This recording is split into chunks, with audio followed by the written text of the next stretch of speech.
Hey guys, ngayon sasagutin na naman natin ang isang katanungan ng ating mahal na pasahero. Ito po ulit ang kanyang katanungan.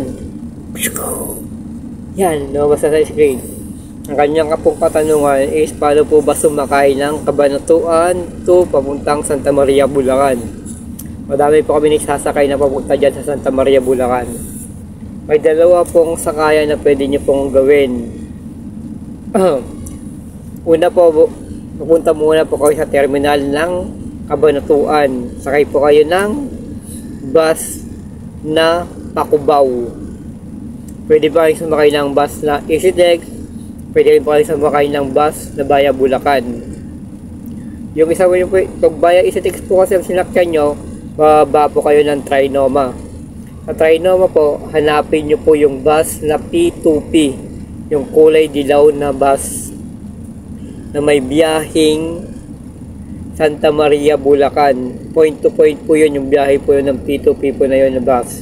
Yun, pwede po kayong sumakay sa may Trinoma. Hanapin nyo po yung P2P na bus papuntang Santa Maria, Bulacan.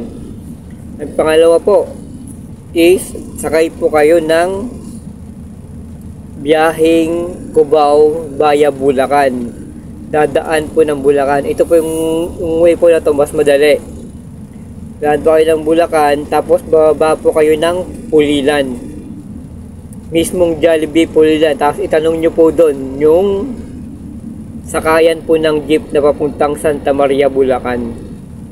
Alam ko po kasi doon mayroon po talagang sakayan ng Santa Maria, Bulacan sa may Pulilan. Tanong nyo na lang po doon. Hindi ko po alam yung saktong lugar, pero mayroon po daw doon sakayan na sa Pulilan ng papuntang Santa Maria, Bulacan.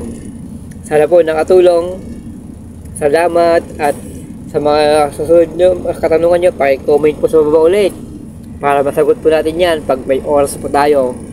Salamat and good vibes. Sana nakatulong lagi. Salamat.